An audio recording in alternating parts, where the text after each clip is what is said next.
Next gen astro TV நேயர்களுக்கு astro KS ஐயங்காரின் பணிவான நமஸ்காரங்கள். வார பலன் 1/4/2024 7/4/2024 வரலாம் உண்டான பலன்களை மேஷம் முதல் மீனம் வரை எப்படி இருக்குன்னு பார்ப்போம்.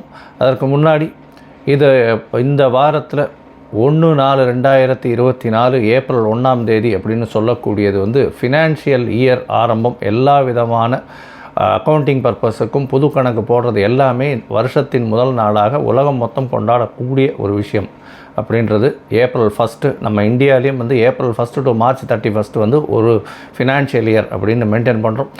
எல்லா விதமான வியாபாரிகளுக்கும் எல்லா பொருள் மேனுஃபேக்சரர்ஸ் எல்லாருக்குமே என்னுடைய ஆசீர்வாதங்கள். நல்லபடியாக பண்ணுங்கள், இந்த வருஷம் உங்களுக்கு சக்ஸஸ்ஃபுல்லாக அமையட்டும் அப்படின்னு ஆண்டவனை பிரார்த்தித்து வாழ்த்து சொல்கிறேன்.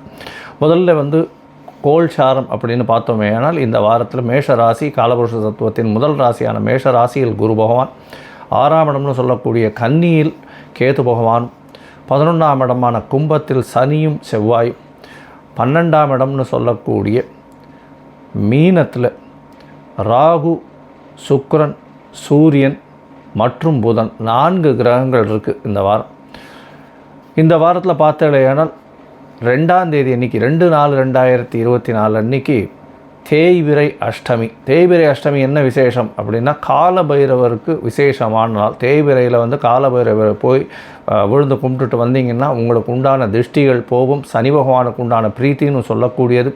காலபைரவ அஷ்டகம்னு ஒன்று தனியாக இருக்குது, அதை சொல்லிட்டு வாங்க. நல்ல ஒரு ஏற்றம் மாற்றம் வரும். அதாவது சனிக்கிழமை சனி பகவானுக்கு செய்கிறத விட தேய்பிறை அஷ்டமியில் காலபைரவருக்கு செய்வதன் மூலியமாக சனி பகவானுக்கு செய்யக்கூடிய பிரீத்தின்னு சொல்லக்கூடியது. அதனால் தேய்பிறை அஷ்டமியில் காலபைரவர் சன்னதி ஒரு சிவன் கோயிலையும் இருக்கும். அவசியமாக போய் அங்கே காலபைரவ அஷ்டகம் சொல்லிவிட்டு அங்கே விழுந்து சேவிச்சுட்டு வாங்க. உங்களுக்கு சனீஸ்வரனால் வரக்கூடிய தொல்லைகள், 7 சனி நடக்கிறவா, அஷ்டமத்து சனி நடக்கிறவா, அர்த்தாஷ்டம சனி நடக்கிறவா எல்லாருக்குமே நல்ல ஒரு ஏற்றம் கிடைக்கும். 6ஆம் தேதி அன்றைக்கி 6/4/2024 அப்படின்னு பார்த்தாலேயானால் அன்றைக்கி இந்த வாரத்தில் வரக்கூடிய பிரதோஷம், இந்த மாதத்தில் வரக்கூடிய சனி பிரதோஷம் அது ரொம்பவும் முக்கியம். அதாவது பிரதோஷம்ன்றது ஒரு மாதத்துக்கு, அதாவது ஒரு தேய்பிறையிலையும் வரும் வளர்பிறையிலையும் வரக்கூடிய 13ஆம் நாள் அது. அதனால் பிரதோஷ காலம் அப்படின்றது பார்த்தோம்னா சாயந்தரம் 5:45 6:15 மணி வரலாம். இந்த ஒரு அரை மணி நேரம் 3/4 மணி நேரத்தில் ஒரு பெரிய தீபாராதனை காட்டுவா சிவன் கோவில் எல்லாத்துலேயும். அந்த காலகட்டத்தில் வழிபடுறது பெரிய ஏற்றம். கார்த்தாலேருந்து உபவாசம் இருந்து, அதாவது பட்னியாக இருந்து சாயந்தரம் அதை பார்த்துட்டு பிரசாதம் வாங்கி சாப்பிட்டதுக்கு அப்புறம் தான் அந்த உபவாசத்தை முடிக்கணும். இது வழக்கம். இதன் மூலியமாக எல்லா விதமான செல்வங்களும் சேரக்கூடிய காலகட்டம். தேய்பிறையில் பண்ணக்கூடியது உங்களுக்கு உண்டான பிரச்சனைகள் அனைத்தும் செல்லக்கூடியதாக இருக்கும் அப்படின்றத சொல்கிறேன். இந்த வாரத்தில் பார்த்தாலேயானால் எந்தெந்த ராசிக்காரர்களுக்கு சந்திராஷ்டமம்னா ரிஷபம், மிதுனம், கடகம், சிம்மம் இந்த 4 ராசிக்காரர்களுக்கு சந்திராஷ்டமம் வருது. சந்திராஷ்டமம்னா உங்களுடைய ராசிக்கு 8ஆம் இடத்துல சந்திர பகவான் மறையக்கூடிய காலத்தை சந்திராஷ்டமம்னு சொல்கிறோம். மதிகாரகன் மறைந்திருக்கக்கூடிய காலகட்டத்தில் எந்த ஒரு விஷயத்தை எடுத்து செய்யும் பொழுதும் தவறான முடிவுகள் ஏற்படக்கூடிய வாய்ப்புகள் மிக அதிகம். அதனால் வெளியூர் வெளிமாநிலம் செல்வது, புதிய முடிவுகள் எடுக்கிறது, இது எல்லாத்தையும் தள்ளி போடுறது ரொம்பவும் நல்லது. ஒருவேளை நீங்கள் செய்ய வேண்டிய கட்டாயத்தில் இருந்தீங்கன்னா சந்திர பகவானுக்கு உண்டான எளிய பரிகாரம்னு சொல்லக்கூடிய அகத்திக்கீரை கொண்டு போய் அருகில் இருக்கக்கூடிய கோசாலையில் கொடுத்துட்டு வர்றதன் மூலியமாக சந்திராஷ்டமத்தின் தாக்கத்தை குறைத்து கொள்ளலாம். அதன் மூலியமாக வரக்கூடிய பிரச்சனைகளும் வந்த பிரச்சனைகளும் நிச்சயமாக செல்லும் அப்படின்றத சொல்கிறேன். 1/4/2024 7/4/2024 வரை எப்படி இருக்குது அப்படின்றத பார்ப்போம். அதுக்கு முன்னாடி என்னுடைய மொபைல் நம்பர் கீழே ஸ்க்ராலிங்கில் போயிட்டுருக்கோம். உங்களுக்கு அஸ்ட்ராலஜிக்கல் கன்சல்ட் தேவைப்பட்டதுன்னா நீங்கள் எனக்கு ஃபோன் பண்ணுங்கள். உங்களுடைய date, time, place of birth, உங்களுடைய நேம், பேரண்ட்ஸ் நேம் இது எல்லாத்தையும் கொடுத்தே இல்லையானால் உங்களுடைய ஜாதகத்தை போட்டு அதில் லக்ன சந்தி, ராசி சந்தி, அதாவது ராசியில் பாத சந்தி இருக்கான்றதையும் பார்க்கணும். ராசியில் சந்தி இருந்ததேயானால் எல்லாமே மாறக்கூடிய வாய்ப்புகள் உண்டு. அதனால் நட்சத்திர சந்தி இருக்கான்றதையும் பார்த்துட்டு உங்களுக்கு உண்டான இன்றைய கோல்சாரத்தை பிரகாரம் எப்படி இருக்குன்றதையும் பார்த்துட்டு தசாபுக்தி அந்தரம் சூக்ஷ்மத்தை வச்சியும் பார்த்துட்டு உங்களுக்கு உண்டான எளிய பரிகாரம் என்ன, உங்களுடைய பிரச்சனைகளை எப்படி தீர்க்கலாம் அப்படின்றத எளிய பரிகாரங்கள் மூலியமாக சொல்கிறேன். என்னுடைய கட்டணம் என்னன்னு சொல்கிறேன். அந்த கட்டணத்தை போட்டுட்டு உங்களுக்கு உண்டான அப்பாயின்மெண்ட் தரேன். அதற்கப்புறம் பேசலாம். ரிஷபம், கிருத்திகை, ரோகிணி, மிருகசீரிஷம் இந்த 3 நட்சத்திரம் 9 பாதங்களை கொண்ட ராசி. ராசியின் அதிபதி சுக்கிர பகவான் ராசிக்கு 11ஆம் இடத்துல உச்சம் பெற்றிருக்கிறது ரொம்பவும் விசேஷம். உங்களுடைய ராசிக்கு பார்த்தோம்னா 2, 5ஆம் அதிபதினு சொல்லக்கூடியவர் 11ஆம் இடத்துல உச்சம் பெற்று நீச்சம் பெற்று போயிருக்கார். நீச்ச பங்கம் ஏறி ராஜயோகம் கொடுக்கக்கூடிய காலகட்டமாக இருக்குது. திடீர் பணவரவு வரக்கூடிய வாய்ப்புகள் நிச்சயமாக இருக்கும். கலைத்துறையில் இருக்கிறவர்களுக்கு பெரிய ஏற்றம் கிடைக்கக்கூடிய காலகட்டமாக இருக்குது. இந்த வாரம் பார்த்தாலேயானால் உங்களுடைய ராசிக்கு 11ஆம் இடம் அதீதமாக சுபத்துவம் அடைஞ்சும் 4 கிரகங்கள் இருக்கக்கூடிய காலகட்டமாக இருக்குது. இதன் மூலியமாக பார்த்தாலேயானால் வெளிநாடு, வெளியூர், வெளிமாநிலம் செல்லக்கூடிய வாய்ப்புகள் நிச்சயமாக உண்டு. 11ஆம் இடத்துல சுக்கிர பகவான் இருக்கிறதுனால எல்லா விதமான விஷயங்களும் நீங்கள் நினைத்த காரியங்கள் அனைத்தும் நடக்கக்கூடிய வாய்ப்புகள் நிச்சயமாக உண்டு.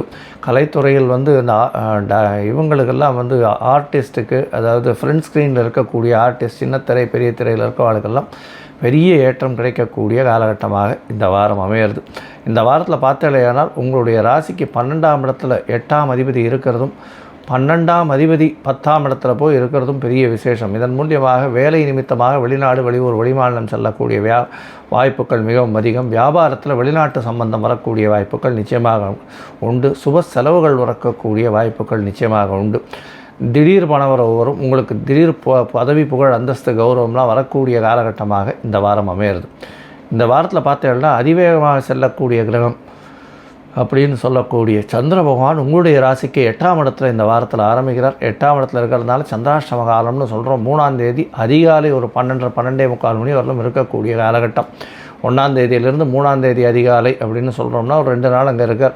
இந்த காலகட்டத்தில் புதிய முயற்சிகள் வேண்டாம், வெளியூர் வெளிமாநில பிரயாணங்கள் வேண்டாம்னு சொல்கிறோம். சந்திர பகவானுக்கு உண்டான எளிய பரிகாரங்கள் செய்கிறது நல்லது. தேவையற்று யாருக்கும் ஜாமீன் கையெழுத்து போடாதீங்க. தேவையில்லாமல் அடுத்தவாளை பற்றி பேசுகிறது, அந்த மாதிரியான விஷயங்கள் பண்ண வேண்டாம்.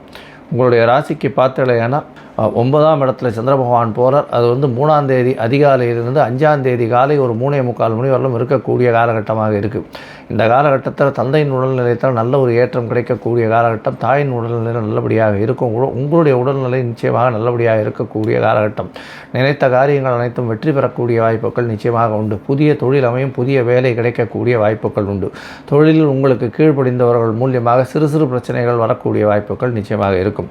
உங்களுடைய ராசிக்கு பார்த்தாலேயான 10ஆம் இடத்துக்கு சந்திர பகவான் போகிறார். 5ஆம் தேதியிலிருந்து 7ஆம் தேதி காலை ஒரு 6 மணி வரலும் சந்திர பகவான் 10ஆம் இடத்துல இருக்கார். அப்பொழுது 3 கிரகங்கள் இருக்குது. சனி, செவ்வாய் மற்றும் சந்திரன் 3 கிரகங்கள் 10ஆம் இடத்தில் இருக்கக்கூடிய காலகட்டம். தொழிலில் மிகப்பெரிய ஏற்றம் கிடைக்கும். முயற்சிகள் அனைத்தும் வெற்றி பெறக்கூடிய வாய்ப்புகள் நிச்சயமாக உண்டு.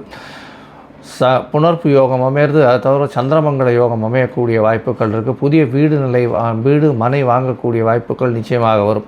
உங்களுடைய ராசிக்கு பார்த்தோம்னா 11ஆம் இடத்துல சந்திர பகவான் போகிறார். அது 7ஆம் தேதி காத்தால் ஒரு 6 மணியிலிருந்து 9ஆம் தேதி காத்தால் வரலும் இருக்கார். இந்த காலகட்டத்தில் பார்த்தோம்னா 5 கிரகங்கள் 11ஆம் இடத்துல இருக்குது. அதீதமாக வலுப்பெற்று போகக்கூடிய காலகட்டமாக இருக்கிறதுனால இந்த வாரத்தில் நீங்கள் எதை நினைத்தாலும் வெற்றி பெறக்கூடிய வாய்ப்புகள் நிச்சயமாக உண்டு. இந்த வாரத்தில் பார்த்தாலேயானால் நீங்கள் அருகில் இருக்கக்கூடிய ரங்கநாத பெருமாள் கோயிலுக்கு போய்ட்டு மொச்சை தானியம் கொடுத்துட்டு வாங்கும். அதை தவிர இப்போ உங்களால் முடிஞ்சது இந்த வாரத்தில், ஏன்னா இந்த வருஷத்தின் ஃபினான்ஷியல் இதனுடைய முதல் வாரம் அப்படின்றதுனால உங்களால் முடிஞ்சது ஒரு ரூபாய் காணிக்கை பெருமாள் கோவிலில் கொண்டு போய் கொடுத்துட்டு வாங்க. தாயார் லக்ஷ்மிக்கு நெய் விளக்கு போட்டு வர்றதும் ஒரு நல்ல ஏற்றத்தை கொடுக்கும். சனி பிரதோஷம் பண்ணுங்க. இந்த வாரம் போய் சனி பிரதோஷம் போய் பார்த்துட்டு வாங்க.